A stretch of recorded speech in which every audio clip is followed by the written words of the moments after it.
Viral seorang YouTuber Arsyad Ahmad yang juga sepupu Raffi Ahmad dikabarkan telah memiliki anak dengan mantan pacarnya yang bernama Nisa Ashifa. Hal ini membuat geger netizen Indonesia lantaran diketahui Arsyad Ahmad saat ini sedang menjalin hubungan pacaran dengan penyanyi Tiara Andini. Menurut kabar yang beredar pula, Arsyad Ahmad telah menikahi mantan kekasihnya tersebut pada September 2022 secara sirih, di mana diketahui saat sang mantan kekasih tengah hamil 8 bulan. Kemudian diberitakan pula pada November 2022, Arsyad mengajukan permohonan cerai talak dan isbat nikah. Setelah proses cerai tersebut, Arsyad Ahmad dan Nisa Ashifa dinyatakan first take pada 2 Desember 2022. Dari pernikahan yang hanya 2 bulan itu, timbul beberapa pertanyaan dari netizen. Bagaimana seharusnya prosedur pernikahan apabila sang calon pengantin wanita tengah berbadan dua? Apakah saat pernikahan siri diperlukan surat pernyataan nikah?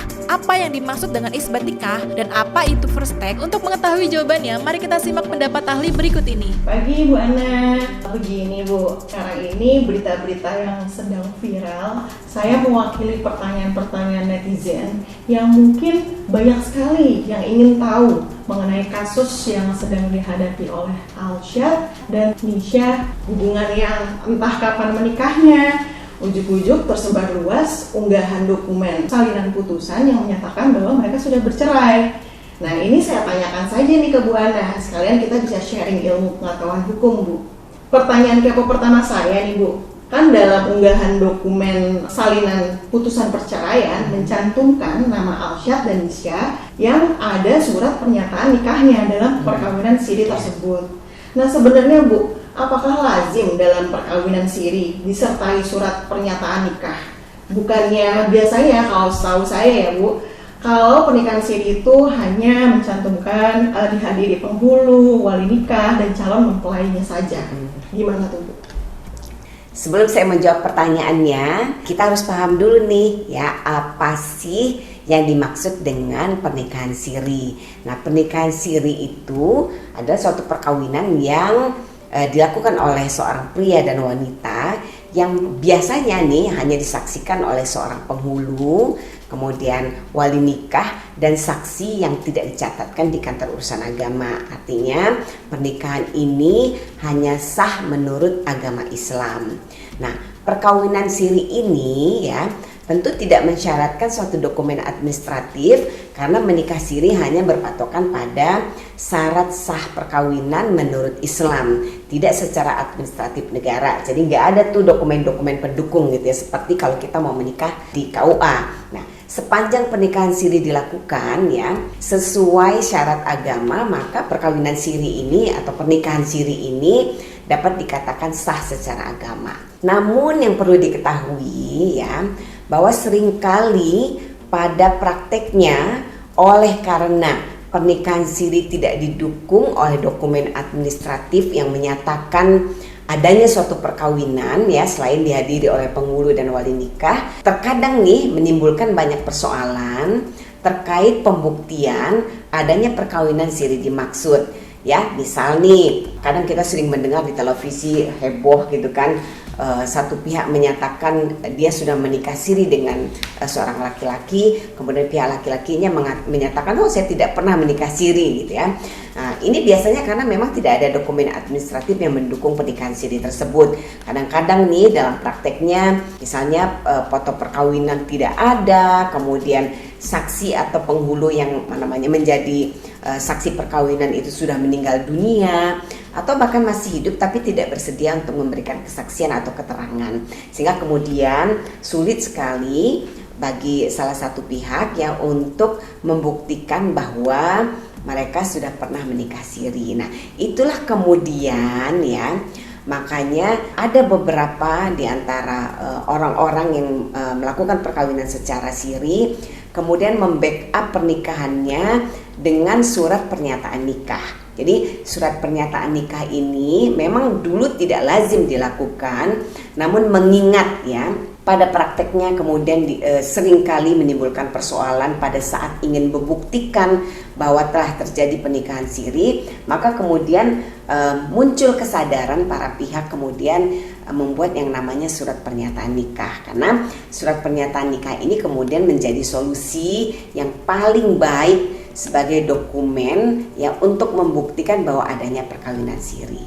Nah, Dokumen berupa surat pernyataan surat nikah ini juga nantinya ya akan mempermudah juga untuk pencatatan administrasi perkawinan.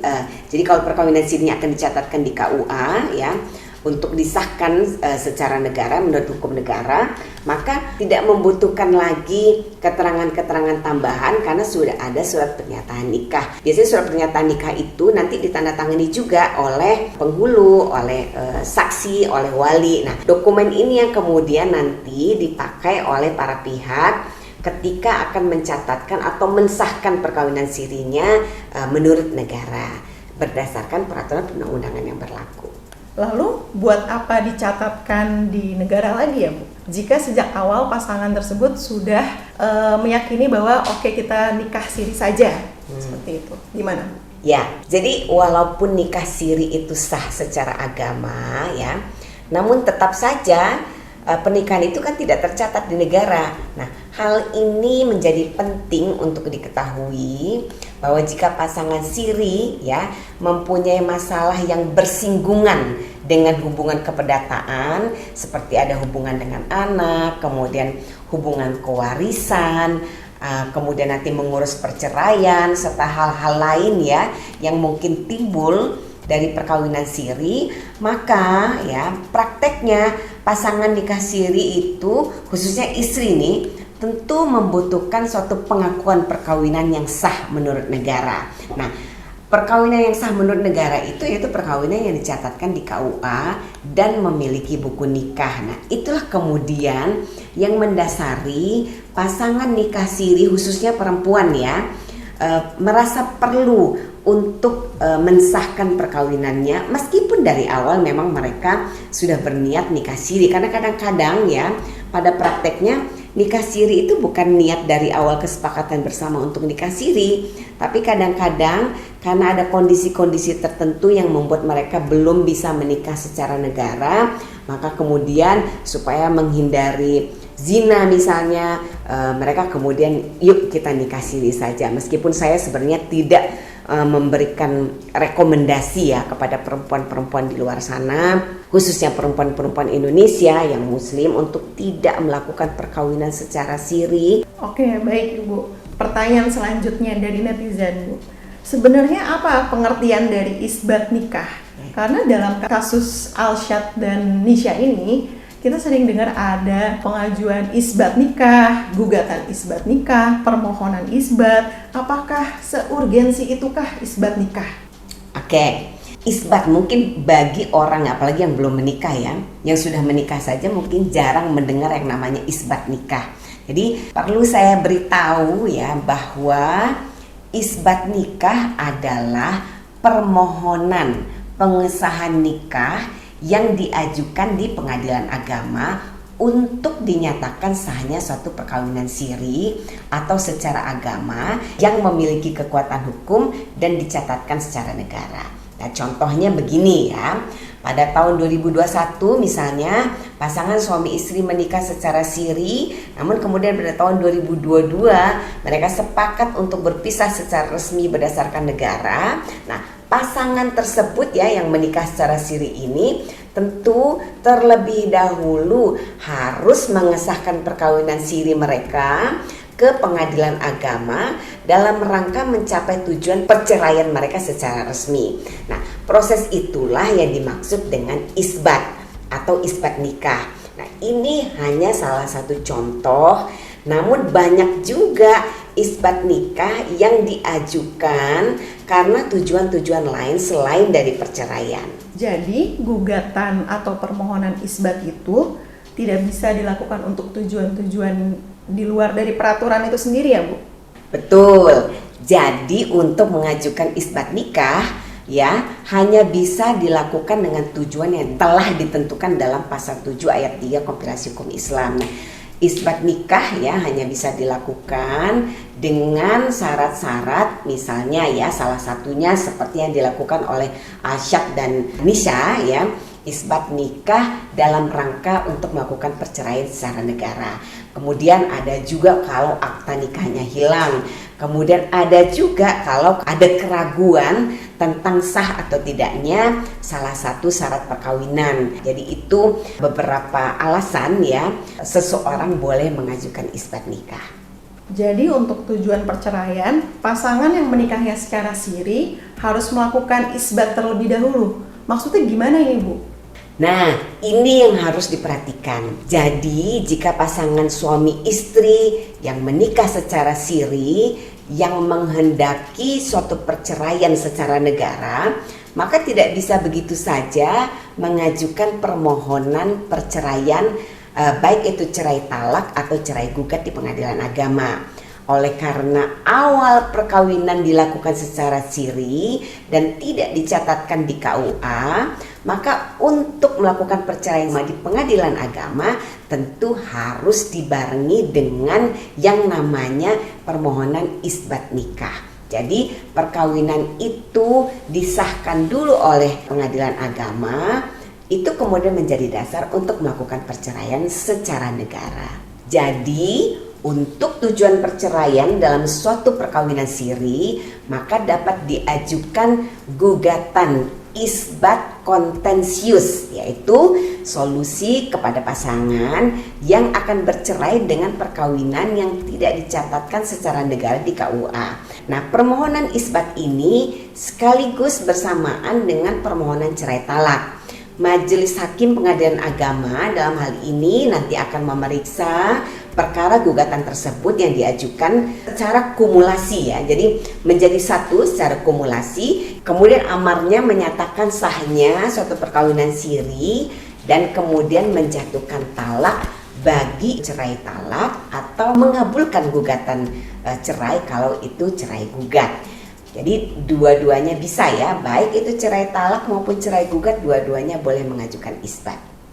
Nah, jika permohonan isbat dikabulkan ya, maka pengadilan akan mengeluarkan putusan atau penetapan isbat nikah yang nantinya dapat digunakan untuk mencatatkan pernikahan di kantor urusan agama.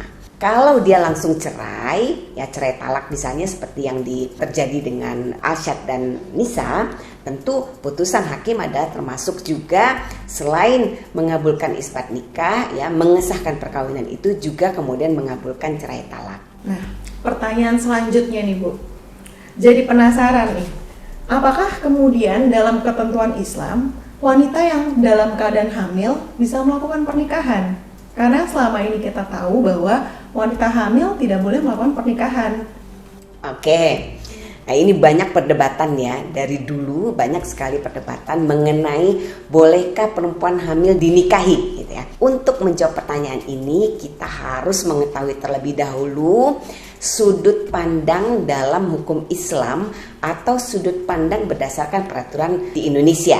Jadi hukum wanita menikah dalam keadaan hamil bila berdasarkan pendapat Imam Abu Hanifah ya, menegaskan bahwa apabila yang menikahi wanita hamil itu adalah laki-laki yang menghamilinya, hukumnya adalah sah dan itu diperbolehkan dilakukan perkawinan. Nah, sedangkan jika yang menikahinya bukan laki-laki yang menghamilinya, maka tetap dapat dilakukan perkawinan, namun terdapat syarat ya bahwa laki-laki tersebut tidak boleh menggauli istrinya sampai istrinya melahirkan. Namun ada pendapat kedua nih dari Imam Malik dan Imam Ahmad bin Hanbal, di mana kedua imam ini menyatakan bahwa laki-laki yang tidak menghamili tidak boleh menikahi wanita yang dalam keadaan hamil, kecuali ya setelah wanita itu melahirkan dan telah habis masa idahnya. Jadi kalau yang tadi pertama boleh ya, tapi tidak boleh menggauli dulu. Kalau yang kedua itu tidak boleh sama sekali sampai dia melahirkan dan habis masa idahnya baru boleh dinikahi. Beda lagi nih dengan pendapat yang dinyatakan oleh Imam Asy-Syafi'i. Beliau berpendapat bahwa baik laki-laki yang menghamili atau tidak menghamili ya dalam hal ini boleh menikahi wanita dalam keadaan hamil. Namun khusus untuk Indonesia ya tentu kita harus berpegang teguh pada kompilasi hukum Islam ya yang memang sudah dibakukan di Indonesia dan menjadi patokan atau dasar hukum bagi umat Islam untuk mengatur mengenai perkawinan wanita hamil di luar nikah. Pasal 53 kompilasi hukum Islam ya mengatur bahwa seorang wanita hamil di luar nikah dapat dikawinkan dengan laki-laki yang menghamilinya dan perkawinan tersebut dapat dilangsungkan tanpa menunggu kelahiran anaknya. Jadi prakteknya di Indonesia ya, kalau ada seorang perempuan hamil ya kemudian ada laki-laki yang menghamilinya ingin mengawininya, maka menurut kompilasi hukum Islam itu diperbolehkan dan tidak perlu ya menunggu sampai anak itu lahir dahulu baru dinikahi. Lalu setelah perkawinan itu dilaksanakan, kalau wanita tersebut sudah melahirkan, apakah harus dilakukan pernikahan ulang, Bu? Nah, merujuk pada pasal 53 ayat 3 ya di kompilasi hukum Islam yang menjelaskan bahwa dengan dilangsungkannya perkawinan pada saat wanita hamil, maka tidak diperlukan perkawinan ulang setelah anak yang dikandungnya lahir. Jadi tidak perlu. Kalau ada beberapa pendapat selama ini, menikah dalam keadaan hamil boleh, tapi nanti kalau sudah lahir anaknya kawin lagi ya. Nah, kalau menurut kompilasi hukum Islam tidak perlu. Jadi selama sudah pernikahan itu sah, pada saat anaknya lahir tidak perlu ada perkawinan ulang. Pertanyaan selanjutnya nih, Bu. Dalam berita viral yang tersebar juga bahwa dokumen salinan putusan itu Alsyad dengan Nisha itu dijatuhkan secara first take. Nah, apa ini, Bu, arti dari putusan first take itu sendiri? Ini bagus sekali pertanyaannya, apa itu first take? Karena banyak di luar sana membaca putusannya first take lalu tapi tidak mengerti apa itu first take. Jadi putusan first take itu adalah putusan yang dijatuhkan oleh majelis hakim tanpa hadirnya tergugat tanpa alasan yang sah, meskipun telah dipanggil secara resmi dan secara patut. Artinya ya, jika suatu gugatan telah diajukan dan pihak tergugat telah dipanggil secara patut namun tidak juga datang ke persidangan, maka majelis hakim ya tentu tetap akan memeriksa perkara tersebut walaupun tanpa hadirnya tergugat, termasuk kemudian memutus perkara tersebut. Wah, kalau seperti itu berarti hakim untuk memutus harus tetap menunggu tergugat datang atau tidak, Bu? Tidak, karena putusan tetap akan dibacakan oleh majelis hakim tanpa hadirnya tergugat. Jadi apapun putusan dari hakim atas perkara yang diperiksa tidak terpengaruh dengan ketidakhadiran tergugat. Hakim dalam hal ini ya diberi kewenangan untuk menjatuhkan putusan tanpa hadirnya tergugat sebagaimana diatur dalam pasal 125 HIR. Nah, tapi ya tentu harus dipastikan bahwa tergugat ini atau termohon ini memang sudah dipanggil secara patut. Maksudnya dipanggil secara patut apa ya, Bu? Jadi sebelum hakim menjatuhkan putusan first take ya, tentunya sudah melalui pemanggilan tergugat secara patut. Nah, patut ini artinya pemanggilan itu sudah dilakukan sesuai dengan prosedur yang berlaku. Misalkan ya, sudah diketahui alamatnya dengan jelas, panggilan itu sudah disampaikan satu kali tidak hadir, kemudian dipanggil lagi secara patut tidak hadir ya, artinya sampai juga kepada alamat yang ditujukan itu tidak hadir, maka itu dianggap telah dipanggil secara patut. Nah, artinya patut dalam hal ini adalah hakim sudah pasti memberikan kesempatan ya untuk mengundang atau memberitahukan tergugat secara patut dengan mengirimkan surat pemanggilan sidang melalui jurusita pengadilan ke alamat tergugat yang sesungguhnya. Oke, Bu. Jika sudah ada putusan secara first take, lalu kemudian apa perlawanan yang bisa dilakukan oleh tergugat? Apakah ada perlawanan? Apakah kemudian ini si tergugat atau termohon tidak punya hak untuk membela kepentingannya?